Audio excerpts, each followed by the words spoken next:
Bonjour à tous et bienvenue sur la chaîne. Dans cette vidéo, on va parler de Candace Owens qui nous donne des infos sur Emmanuel Macron, sa visite à la Maison Blanche qui a eu lieu au mois de février 2025 et pourquoi elle n'a pas pu poser de questions à Emmanuel Macron au sujet de Brigitte. Candace Owens accuse Emmanuel Macron d'avoir menacé Trump de faire échouer toute paix en Ukraine s'il ne la faisait pas taire. Et c'est de ça qu'on va parler en partie dans cette vidéo. Candace Owens lâche une bombe. Lors de la visite d'Emmanuel Macron à la Maison-Blanche en février 2025, elle reçoit un appel très haut placé. Et ce qu'elle révèle va vous scotcher.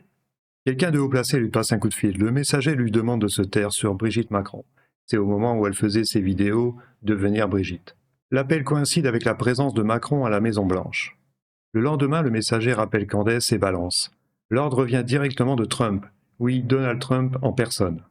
Et la contrepartie, arrêter la guerre Ukraine-Russie. Candace, choquée, lui raccroche presque au nez.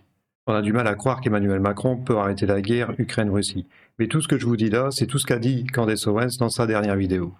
Candace contacte Tucker Carlson pour avoir son avis. Avec son audience massive, Tucker lui conseille calmement, si ça peut arrêter la guerre, fais une pause pour l'instant. Mais l'histoire ne s'arrête pas là. Le lendemain, un appel de Floride. Trump lui-même au téléphone.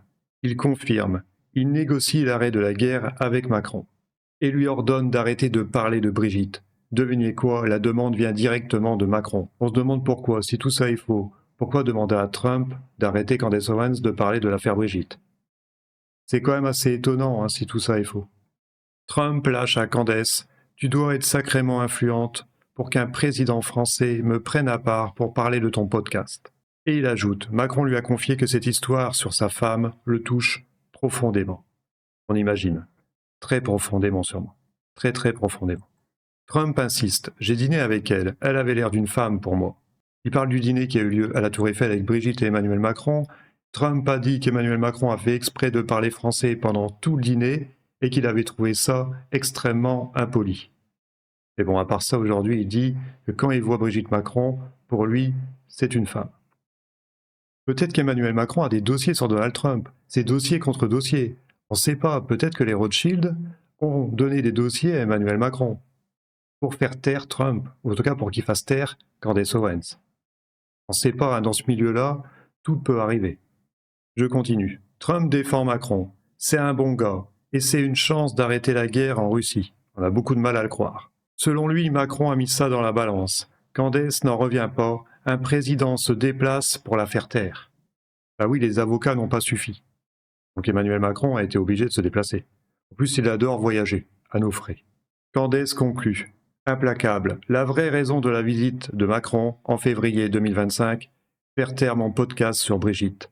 Le fait que Trump l'appelle en personne, sur demande de Macron, est une preuve supplémentaire que cette histoire n'est pas une fiction.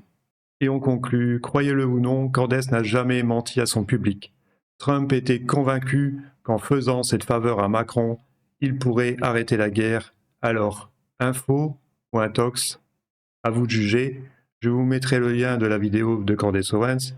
Bien sûr, elle est en anglais, je ne sais pas si elle est sous-titrée en français, mais je vous mettrai le lien de sa vidéo si vous voulez juger par vous-même. Allez, on continue les news avec la censure et les intimidations. Je suis victime d'une tentative d'intimidation. Je vais me battre et je vais me battre pour moi et pour lutter contre ces méthodes. L'avocat Régis de Castelnau revient sur sa mise en examen à la suite d'une plainte de Charline Avenel, ancienne rectrice de l'Académie de Versailles. On va l'écouter, c'est très court, ça dure 1 minute et quelques, il est passé sur ligne droite. 53 ans, mon cher Richard, donc je l'ai pratiqué, c'est mon monde, c'est ma culture, donc je sais comment ça marche. Bon, et pour m'intimider en lançant des procédures comme ça, c'est pas la bonne méthode. Mais toute ma vie, j'ai vu même des gens très éduqués, de grande culture, être un peu angoissés par les procédures judiciaires, détester ça. C'est un monde particulier où on est déguisé, on a des robes et tout, je suis pour. C'est un monde avec des codes, avec un jargon, et où le juge tient le manche. Hein, c'est-à-dire qu'il a votre vie quelque part entre les mains, votre vie sociale, mais c'est votre liberté aussi quand c'est plus grave que ça. Donc, quand je parle de vie sociale, il y a la dimension financière des procédures. On peut se retrouver en prison hein, pour les procédures de droit de la presse, mais c'est souvent sur le plan financier que les dégâts peuvent être très importants. Donc, je suis, entre guillemets, victime d'une tentative d'intimidation. Et alors bon, vous imaginez bien que c'est pas nécessairement la bonne porte qu'ils ont frappée. Et je vais répondre à votre question sur Gabriel Attal, bien sûr, parce que bon, naturellement, je vais me battre. Je vais me battre pour moi. Je vais me battre pour moi, bien évidemment, mais je vais me battre aussi pour lutter contre ces méthodes. Et oui, ces méthodes de censure, ces méthodes d'intimidation qu'on subit aussi sur YouTube avec le shadowban, je vous en ai déjà parlé dans une autre vidéo.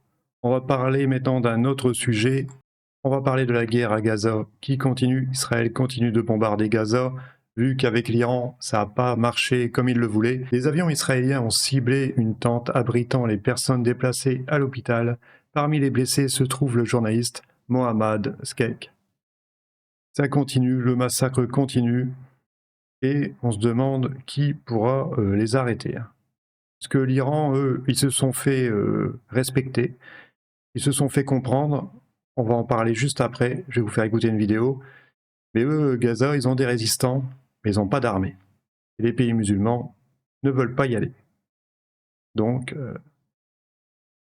à part se faire massacrer ou partir, il n'y a pas énormément de solutions, malheureusement pour eux. C'est assez dramatique, hein. Comme l'a dit Emmanuel Todd, c'est un massacre. C'est un massacre de la population. On dit Gazaoui, mais en fait, ça c'est juste une ville palestinienne, en fait, qui dure depuis 70 ans. Et justement, pourquoi un cessez-le-feu a été aussi vite signé par Netanyahou, par Israël? Vous allez voir que ça s'est pas très bien passé. Il y a eu énormément de dégâts en Israël. L'Iran a très bien répondu à l'attaque qu'il a subie. On va écouter Sylvain Ferreira. Déjà quelque chose de plus mitigé. Et là, avec le nombre de vecteurs que les Iraniens ont balancés, c'est devenu une réalité complète et là, indéniable. Et surtout, les Israéliens nous ont dit, bon, on a vu des scènes où les mecs, oui, regardez, ils ont tapé la maison qui était là. Bon, sans vous dire que dans le pâté de maison, il y a telle ou telle agence de renseignement israélienne qui a ses bureaux, son quartier général, etc. Mais on vous a surtout pas dit que on avait tous les QG des unités Mossad, Shin Bet, etc. qui avaient été frappés. Alors on connaît pas le niveau de destruction, mais ça a été touché. On a le port de Haïfa qui est complètement inutilisable, hein, donc c'est l'artère maritime number one et unique d'Israël. Et puis on ne sait pas, et pourtant là il y a un autre indicateur dont j'ai parlé hier, c'est qu'on a des blessés, des militaires israéliens blessés qui sont traités dans les hôpitaux et qui vraisemblablement ont été blessés parce qu'ils étaient sur des bases de l'armée israélienne qui ont été frappées par des missiles, sans qu'on sache lesquels, les quand et compagnie. Mais en tout cas, il y a eu des pertes, parce que je rappelle, un blessé, c'est une perte. Hein. Les pertes, c'est les morts, les blessés et les disparus, les prisonniers. Donc là, on est sur quelque chose qui a été une surprise totale et qui fait qu'on comprend bien, si on est intelligent, et on comprend comment fonctionne le système militaire au service du politique, on comprend pourquoi il fallait à tout prix qu'on arrête, parce que les Israéliens commençaient à être à court de munitions. Donc vous comprenez pourquoi Netanyahou, en fait, c'est lui qui a exigé un cessez-le-feu. Parce qu'il était en train de se faire démolir. Netanyahou aurait gâché une opération du Mossad pour ses ambitions politiques, épuisant 15% des réserves antimissiles. Une humiliation stratégique. Une énorme humiliation. On enchaîne avec des arrestations de masse en cours. Le ministère de la Justice a engagé des poursuites pénales contre 324 personnes, dont 96 médecins, infirmières, praticiens, pharmaciens et autres professionnels de santé agréés, dans 50 districts fédéraux et 12 bureaux de procureurs généraux d'État à travers les États-Unis. Ils sont accusés d'avoir participé à plusieurs fraudes dans le domaine de la santé, représentant plus de 14,6 milliards de dollars de pertes potentielles. J'imagine qu'en Europe, c'est pareil, on le voit avec Van der Leyen. Par contre, nous, pour que la justice opère, Ah, c'est plus compliqué, hein, c'est beaucoup plus compliqué. Je veux dire, si Trump ne serait pas passé, ces gens n'auraient jamais été arrêtés. Et on va conclure la vidéo avec l'affaire Didi. Le jury du procès de Didi est en pleine délibération actuellement. Ça peut durer une semaine. Sa sentence tombera dans quelques heures. Non, pas dans quelques heures. Ça peut durer plusieurs jours, parce qu'il y a plusieurs chefs d'accusation. Certains disent qu'il pourrait être libre. On verra, je vous en parlerai dans la semaine, on en saura plus. Je vous laisse là-dessus. Si vous avez aimé la vidéo, partagez, likez, mettez un commentaire. J'avais dit que je ferais un peu moins de vidéos. Je vais voir, j'aurai peut-être un peu plus de temps libre en ce moment. Donc je vais continuer d'alimenter la chaîne. Ne vous inquiétez pas, j'ai vu des personnes se désabonner un peu plus que d'habitude, vu ma dernière vidéo. Mais non, je vais continuer quand même d'alimenter la chaîne. Ne vous inquiétez pas là-dessus. Je continuerai de parler d'actualité, même si on est shadowban.